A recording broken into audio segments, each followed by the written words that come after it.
my name is Tara Bentley, and I'm the Executive Director for the Indiana Association of Home Educators, otherwise known as the IAHE. And my name is Courtney Nalen.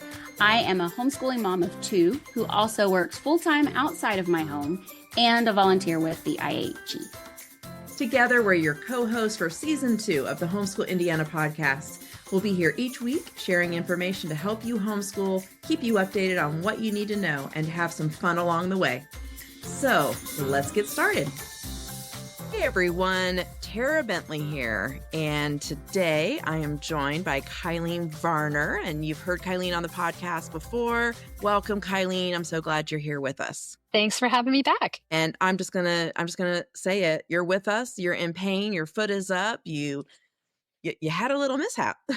I did, yeah, on Sunday evening. So at this point, it has been 48 hours, I think, just before 4 o'clock. So not even Sunday evening. I didn't even make it that long. I was in my tennis shoes and went outside to do some yard work. I was on even ground, and rolled my foot. And when I did that, I broke the distal end of my fibula. And so I am down and out for a little while, but I will not be stopped. And, I have to say that, never, ever is there a good time to be hurt and be damaged and be stuck on the couch. However, I just want to say the legislative session ended, the wee hours of Friday? Was it Friday or Saturday? Friday morning, wee hours, somewhere around like 1:40 in the morning. And I just find sometimes, I do think God has a sense of humor. And I do think that you worked so hard this legislative session. You spent so many hours at the State House, going downtown to have the conversations to protect homeschool freedom. And I think God just wanted you to sit for a while. That's what I think.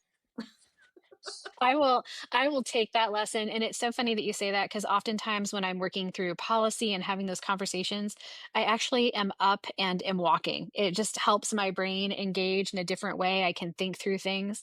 And I'm literally sitting on my bottom. So I'm not sure how much engagement is happening from this standpoint, but here we are. No, I think you needed a little bit of time off, and I just that's how I'm going to choose to view it. So I I'm so appreciate that. I'm so glad you're here with me. So we've been on a little bit of a break with the podcast as we got to the conference. Things were crazy, and then you get all that wrapped up and you're wrapping up the legislative session. And so we're back. We wanted to give everybody a bit of a wrap up on what has happened here in Indiana during this legislative session, and talk a little bit about what's happening across the country, across nationally. We've seen a lot of things, a lot of ugly things happening. Yeah. And so you were last on the podcast in January when we were facing the filing of a bill that did not move necessarily, but Bill 438, we talked about it. We knew this was a bad bill. We were told ahead of time it was a bad bill, that we weren't going to like it. So why don't you just briefly recap what 438 was, what it was aiming for, and what kind of happened with that language? Sure. So just to, if our viewers, or if our listeners rather, haven't listened to that January podcast, just to bring you up to speed, in December, we were contacted by the legislature and DOE and asked for a meeting regarding absenteeism in the public school system. So we saw SB 483 come out as a result of that absenteeism. And the word on the street is that school administrators were reporting to the legislature that parents of high school students who were delinquent, these are kids who were truant, they were grade poor, they were credit deficient, they were not going to graduate with their cohort on time. And when we say cohort, we mean class. So these were kids who are not on track to graduate with their class. And the administration was telling DOE and the legislature that the parents were pulling these kids out to homeschool. And essentially, they were convinced that no education was happening at home. And I can understand how admin might believe that that is what's happening just based on what they've seen with that child and that family in their system. I can understand that. Doesn't mean I agree with it, but I can understand their viewpoint. So in talking with both DOE, so Department of Education, and the legislature, we determined that assisting with a policy that would essentially restrict a family's freedom to homeschool their children, that is not something that we would be interested in doing at all. So the idea with 483 is that a family who, again, had this kid truant, credit deficient, grade poor, that they would not be able to fully homeschool their child free of the government. So the parent would have to meet with the school administration once or more times per semester. And then after that initial year, they would not be able to homeschool their child free of the government. They would have to continue to meet with that school admin for the remainder of their home education with that particular child. There is no way that we are going to support restricting a parent's right to educate their child free of that system. Right. Absolutely. And so again, we were brought into the conversation early on.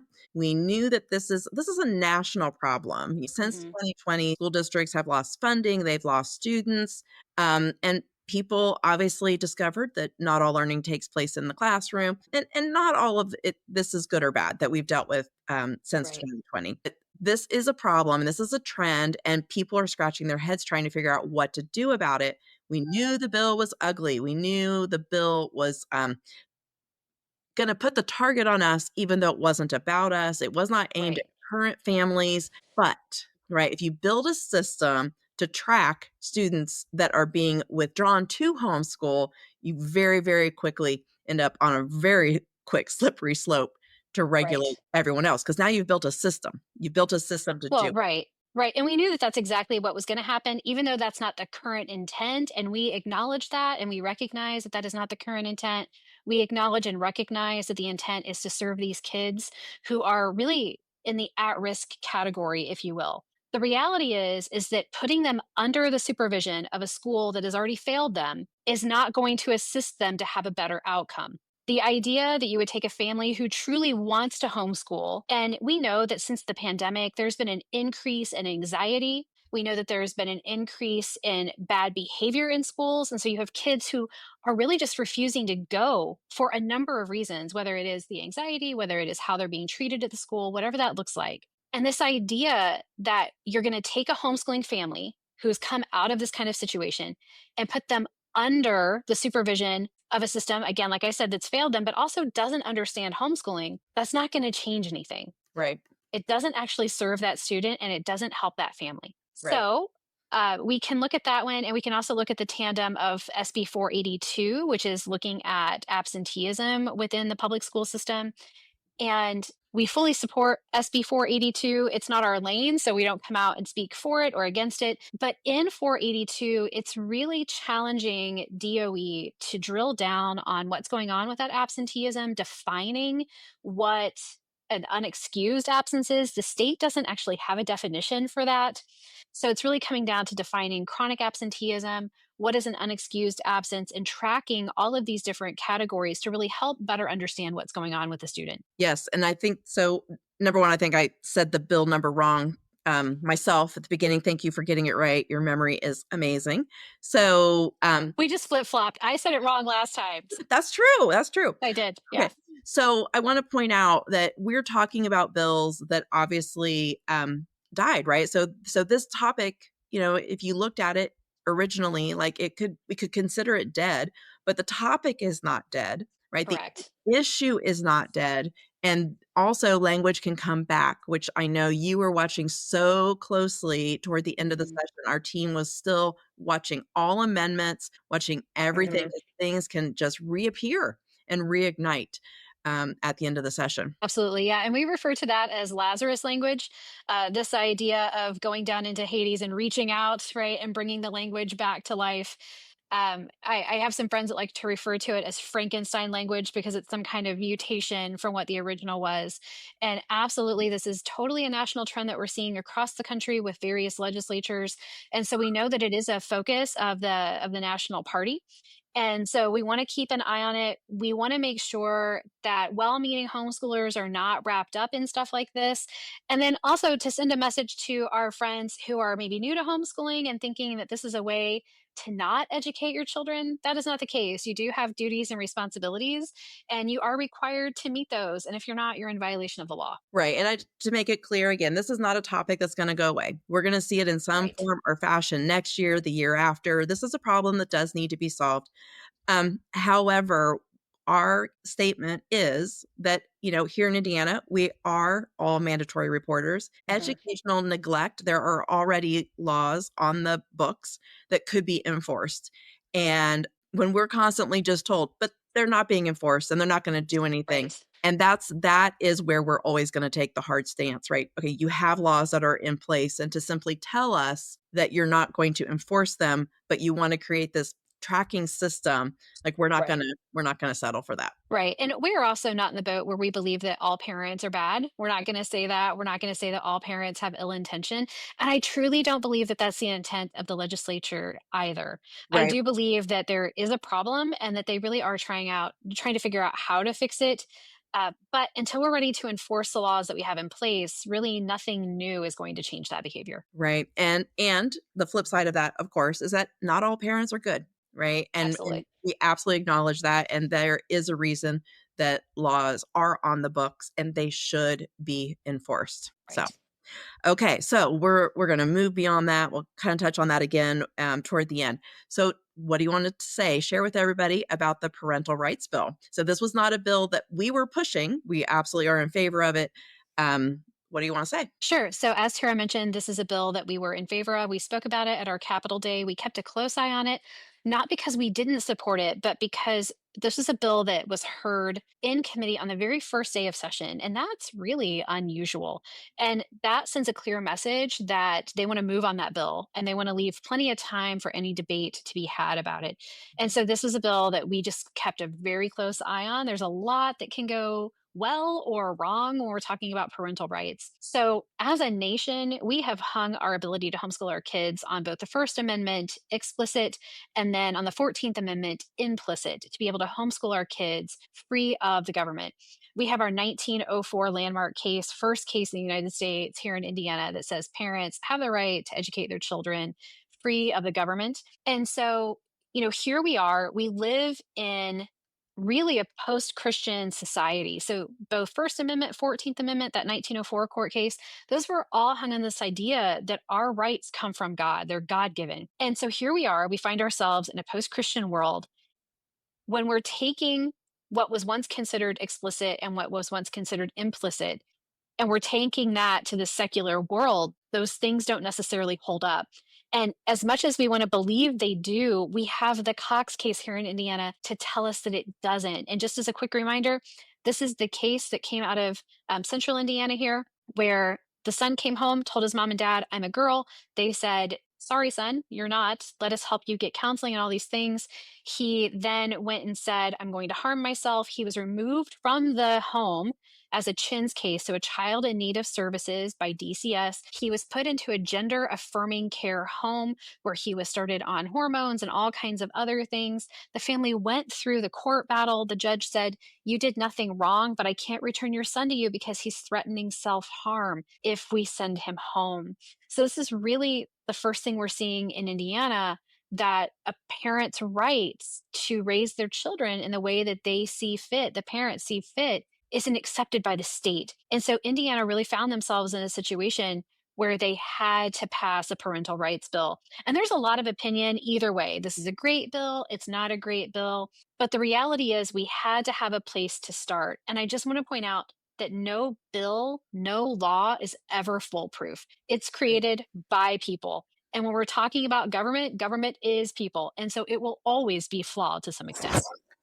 And we definitely want to give credit to the family organizations here in Indiana that did the heavy lifting on that bill. We're very grateful to them for that. We're in our expertise, and that's home education and protecting homeschool Yeah. rights. And so we're very grateful to what they did for helping Yes. to shore this up. Absolutely. Yeah, we had two organizations in particular that were really championing this.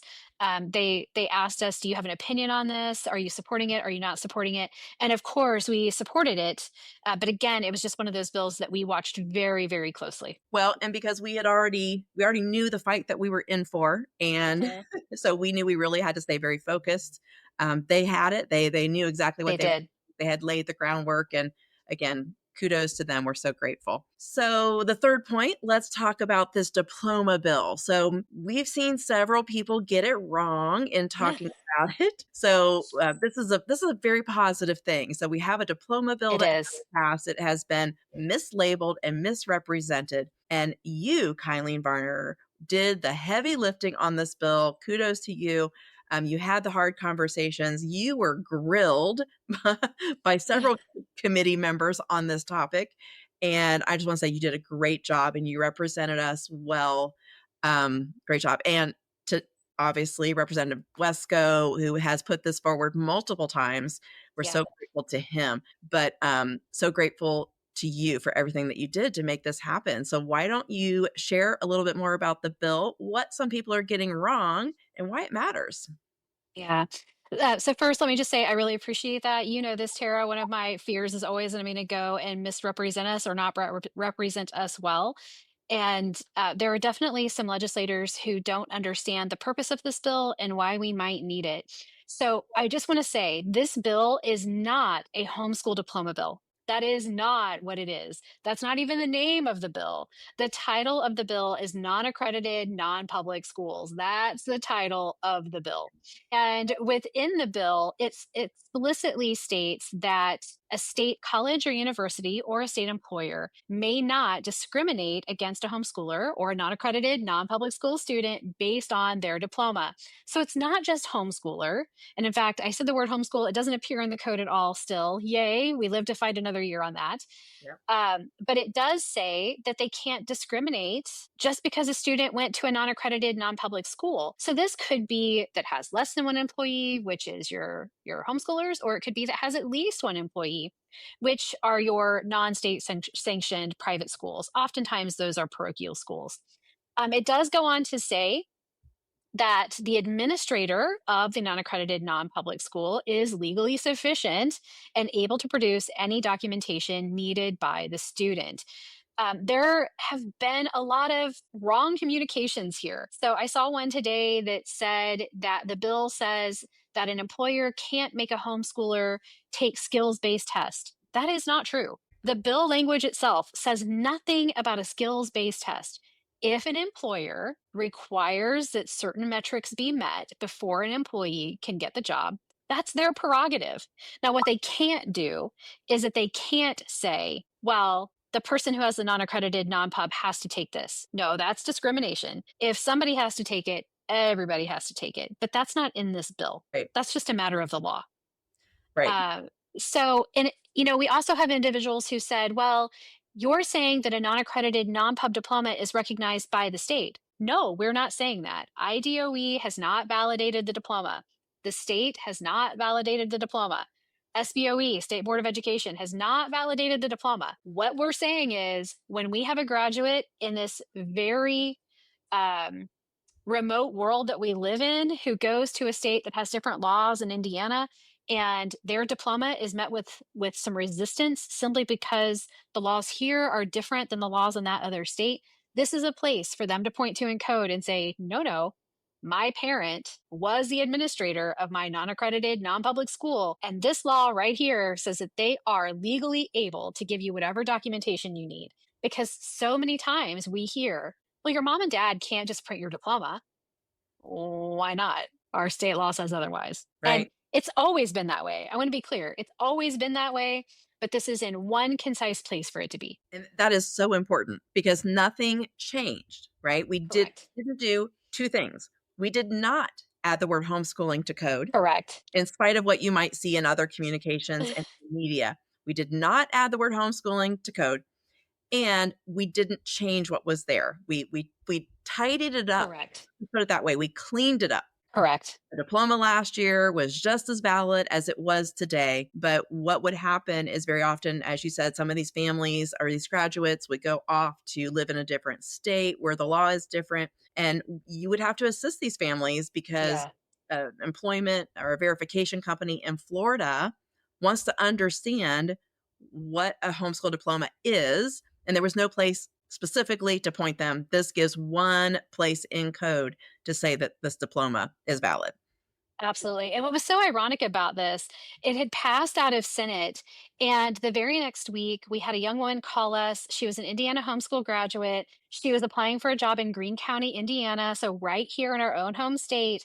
And the head of HR determined just on her own feeling Right. that this candidate's homeschool diploma wasn't legal. And they told her she was going to have to get the GED. This was on something like a Tuesday or a Wednesday, and she was slated to start her job the following Monday. She had been given the offer letter. They had determined she was a great candidate and offered her the job. She accepted it. And then suddenly her diploma wasn't sufficient. So this timing was perfect because we were able to point to HB 1348 and say it's because of behavior like this that we actually had to ask for this law. I'm Right. super glad to report that this young woman was told, we changed our mind and decided that your diploma is valid, in fact.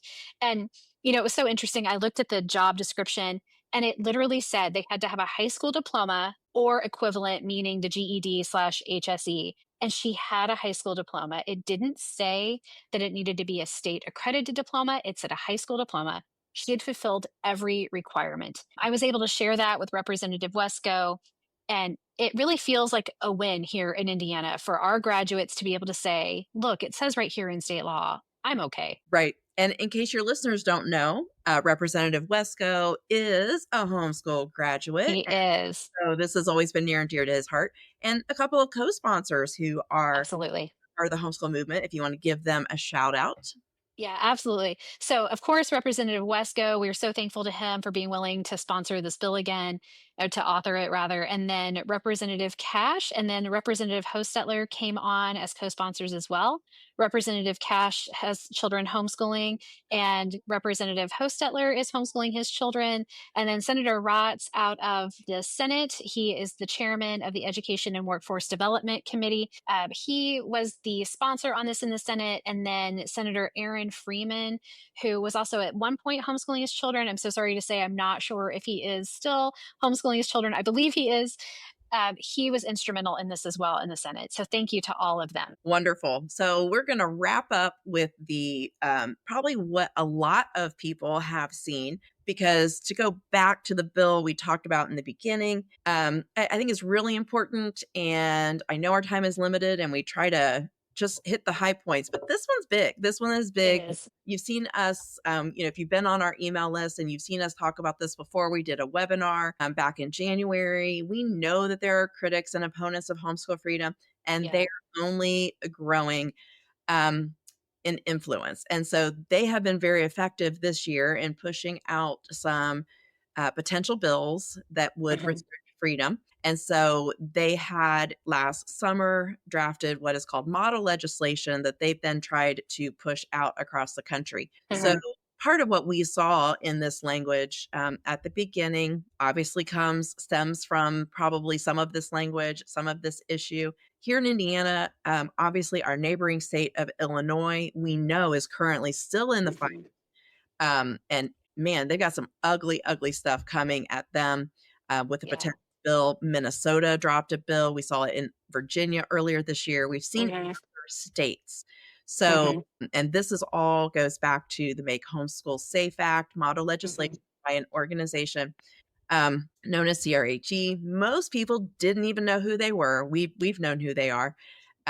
We've watched them for a long time. Most people have never heard of them, but they're getting a lot of press coverage. They're getting a lot of influence in certain states with bills, Mhm.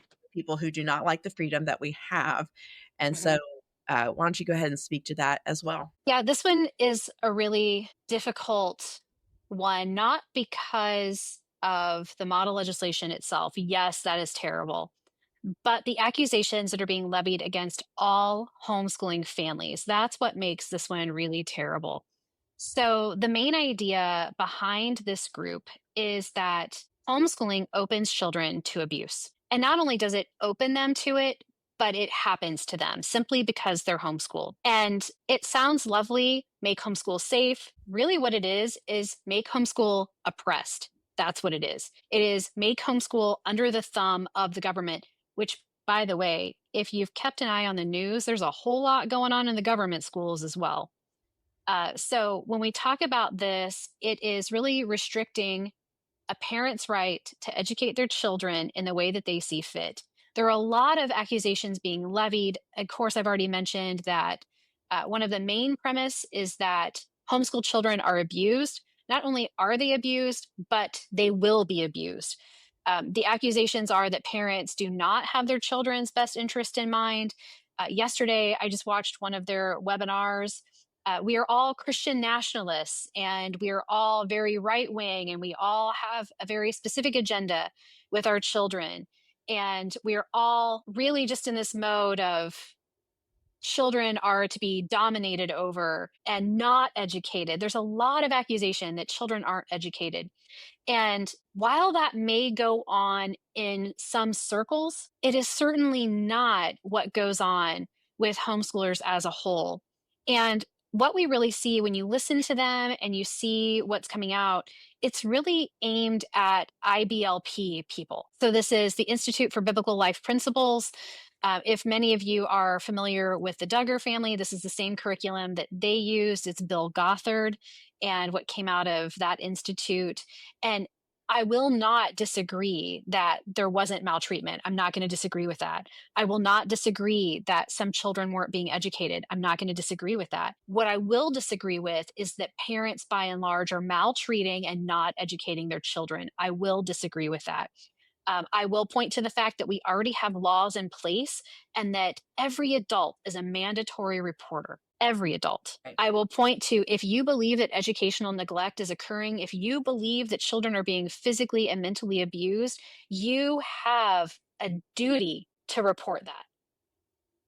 And are there instances where people don't report? Yes. And I just want to say those people are culpable. If you know that this kind of horrible treatment is going on and you haven't done anything about it, you're culpable. And so here we are with the Make Homeschool Safe Act, and it's not about that. It's about requiring credentials out of parents. But we're not going to look at the fact that the nation as a whole is not reading well and they're not doing math well and that they got that education from credentialed teachers. We're not going to talk about that. It requires things like home visits. It requires annual reporting. It's requiring all those vaccinations. And you can say what you want or what you don't want about vaccinations. It's up to a family. And there are some kids who, for whatever reason, cannot receive the vaccines. There are medical reasons for that. It is up to a parent. It is up to a parent. And what's really interesting is when you look over the CRHE staff list, many of them say they had a great experience homeschooling.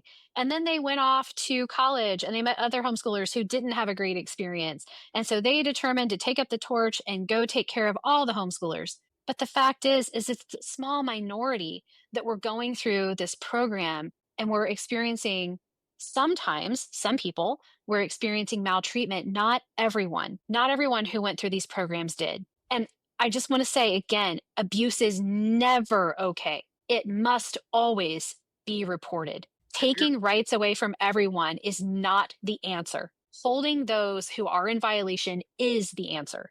They have to be held accountable. Yeah. So what this really, their goal is to really flip the script, right? So we live in a country where you're supposed to be presumed innocent until proven Correct. guilty. And this is absolutely trying to flip the script. This is their way of, trying to turn basically every education option into a government education option Correct. and bring everybody back into the system. And Correct.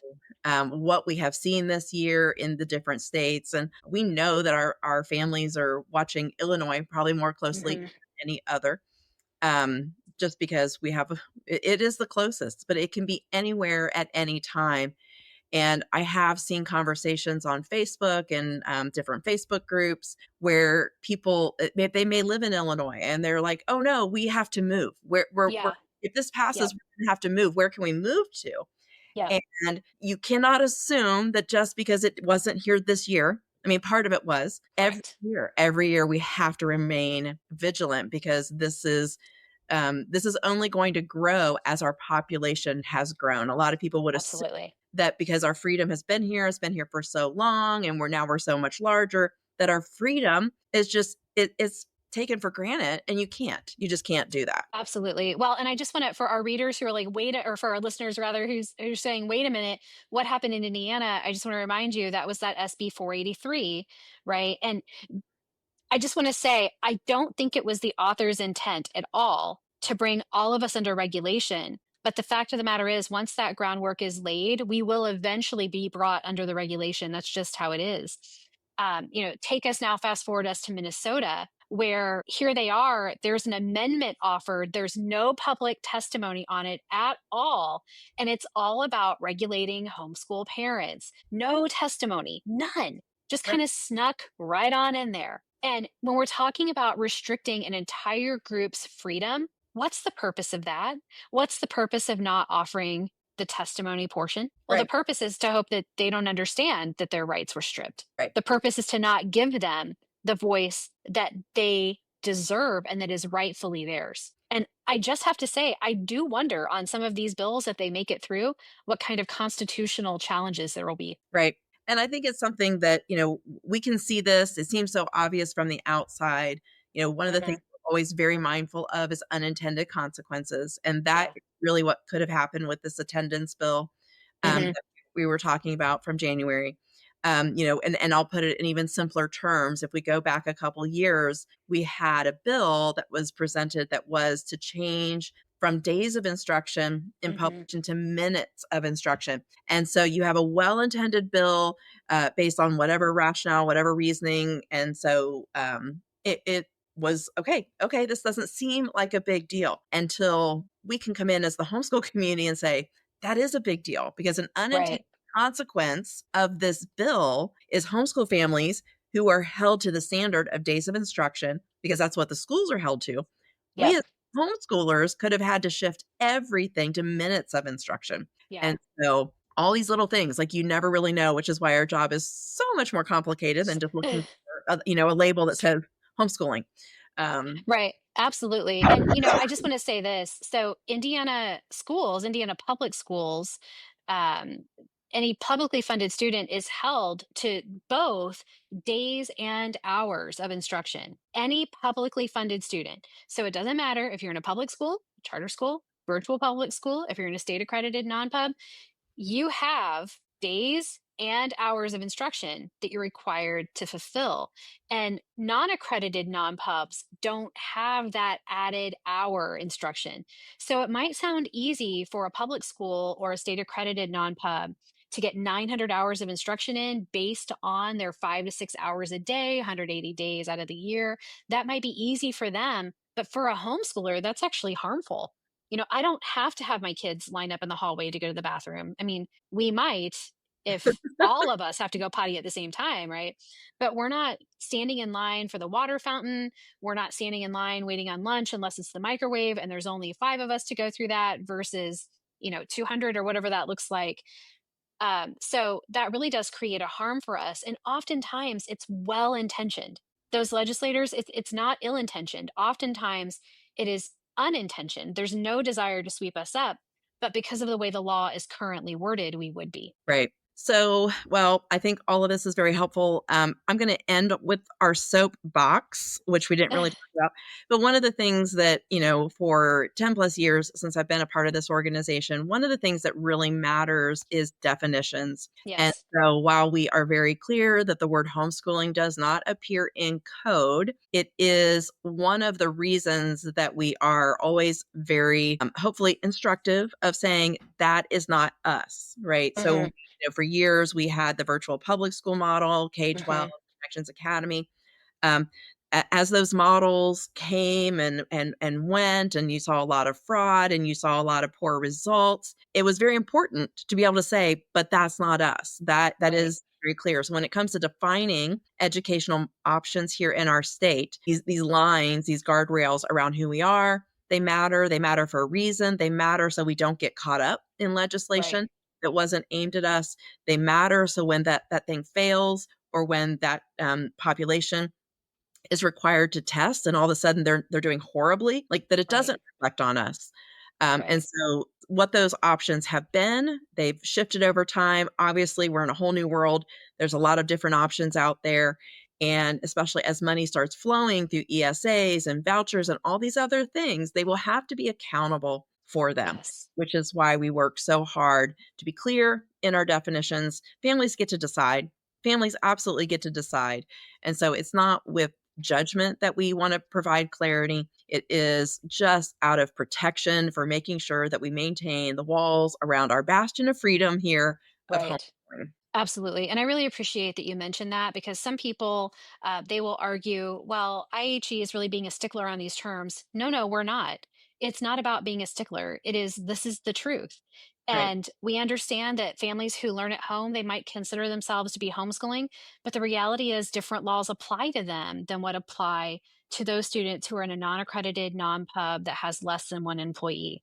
And that's not us being jerks. Again, that's how the law is. And so it's really important for families to acknowledge that they have choices to make. And when they make choices, there are consequences that come with them, good and bad. It's how it is. Right. Absolutely. Well, Kylene, thank you so much for your time. I hope that everybody listens. You can send us your questions. Stay vigilant. Speak about this to your friends. If there's something we can do, we have a lot of messages to share. It's very important. If we can help you in any way, reach out to us. Kylene, go take a break. I know you're headed out tonight for an evening for Bible study. So I appreciate you Yes. taking this time to fit in here for this interview. And I hope you enjoy your summer before you and I get together and start planning for the next session. Absolutely, absolutely. Yeah, I'm actually really thankful that I broke my leg when I did. Not that I'm excited about a broken leg, don't get me wrong. Yeah. But let's just face it, it's early spring, right? So God willing, I will be out of my boot and off of my crutches within 4 to 8 weeks. Well, and I know you and you're ready to go out and play in the flower beds. And I am. yes, I know. Well, you take it easy and All rest up. right. And thank you again. And everyone, we will see you next time. All right. Bye, everybody.